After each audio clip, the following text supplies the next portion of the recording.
Yeah, all good. All good. Good morning. It's a beautiful spring morning over here, and I've gone for a few laps around, as you do. Beautiful.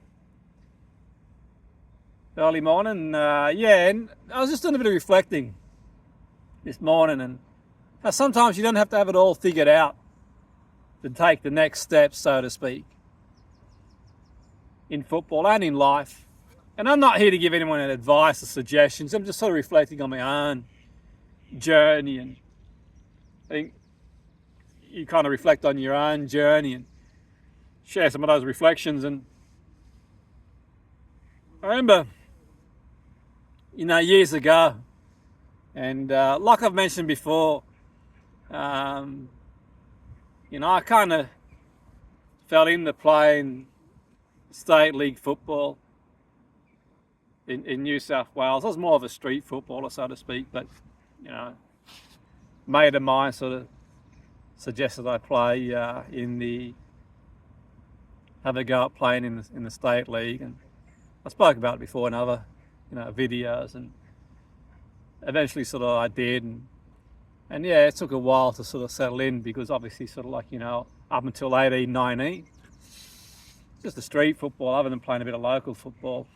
But once I sort of joined the state league, I started adapting to it and doing a bit of extra training in the off season at the Mundine gym, doing a bit of kickboxing with your mate Jason. If he's watching this, if he remembers, we used to go down to Everly Street, and that was good for fitness. And then I found that someone recommended a track coach, and I was doing some training at Narrabeen at the time, and improved me running. And I suppose the moral of the story here, the video, is I was playing State League 2 for Concord Juniors. I was kind of settling in, and a couple of injuries there, and I was kind of hitting the ground running. And I had plans to go over to the UK and Europe, and there was like a tournament in July in Italy that I was sort of looking to sign up for, and after that I was going to go to England and trial through some connections. There was a connection at Exeter to go have a run there, and it wasn't long before I was set to leave. I did a hamstring injury, got that sorted, and then after the hamstring injury it was, I had appendicitis, to get the appendix out. Then after that, wasn't long before I had to sort of go away. I went up for a header. I landed and I broke my arm, so to speak. And I had to delay the trip a little bit. So it meant I couldn't go to the tournament, but I still went to Italy anyway. And I went out to Italy and headed up to Torino. And it was good because, you're playing and a bit of street football on the streets and that sort of stuff, really. And I was in Turin, making a few connections here and there. And I used to go over and watch, because it was like August then. It was like in Italy you got August holidays. There wasn't much going on then. But some of the teams were training, obviously.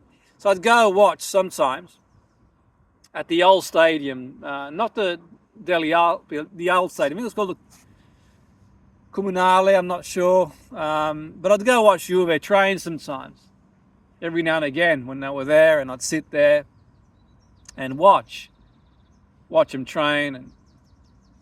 And then from there, someone had sort of mentioned there was a guy who'd played for Torino, who'd been out in Australia, Rosario Rompanti.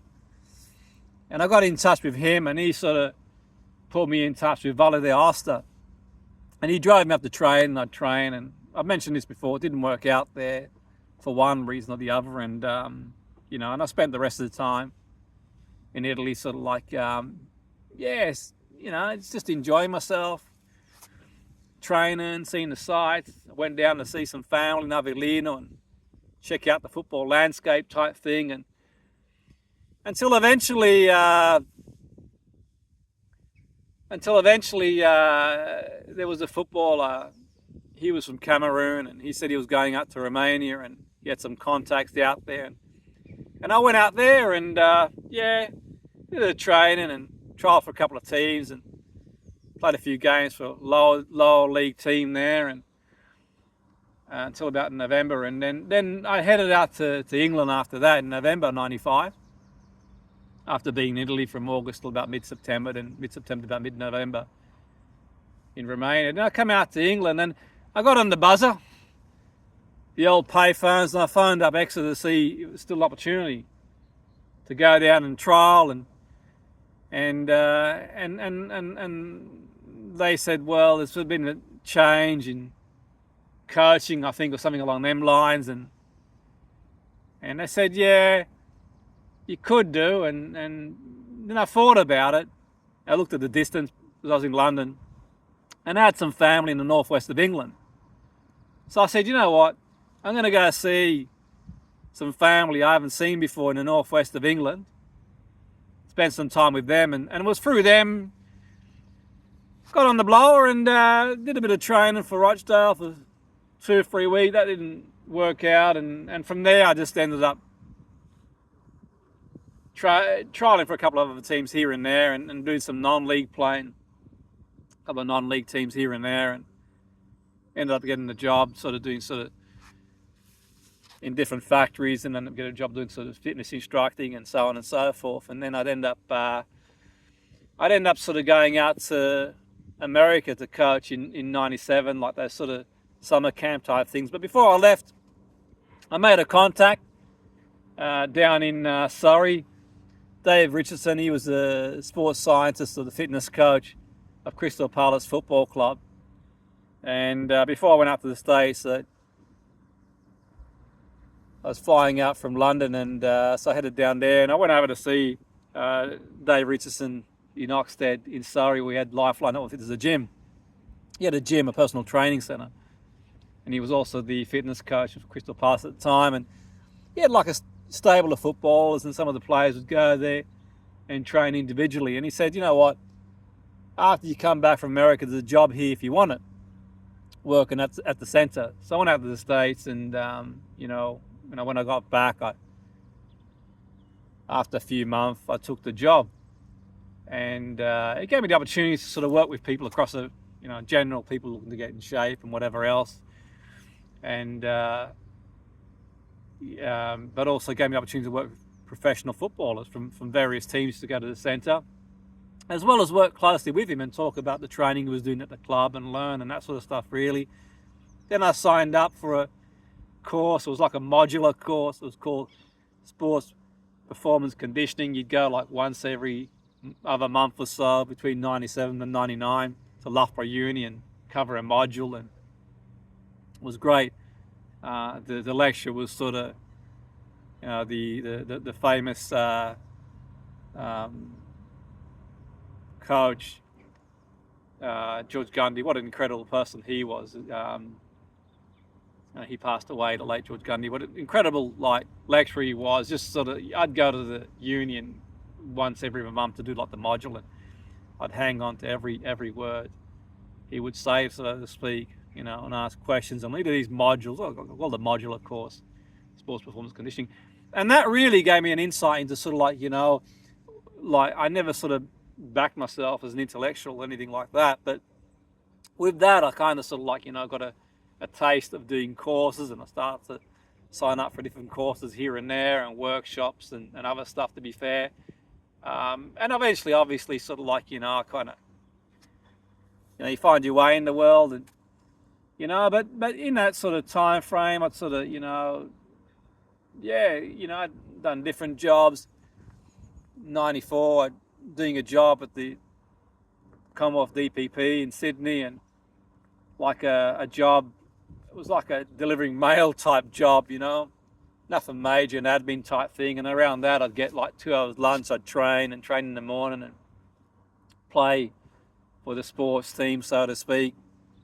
They had lunchtime sport. I'd do my own training and do, whatever, be rugby league or play whatever. Really, it was fun to sort of do and play other sports as well. And I'd done some factory work as well prior to that, and I did some factory work when I came out of England as well too, and as you do. And so the moral of the story is, like, is sometimes you don't have to have it all figured out. Sometimes it's, you can look at the top of the mountain type thing, and you just got to take that first step and not look at the mountain at the very top. Take a small step every day, and sometimes you get to that next step.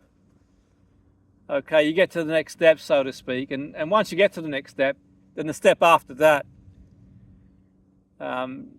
takes you to the next level, and the next level, so to speak, the next idea. So what I'm getting at is you don't have to always have it figured out in life to take a step. And look, as always, I'm not here to give any advice or make any suggestions, but the whole point is a bit of reflecting around sometimes. You don't need to know the next step, so to speak, in sort of football or life, so to speak, to keep going and taking steps forward.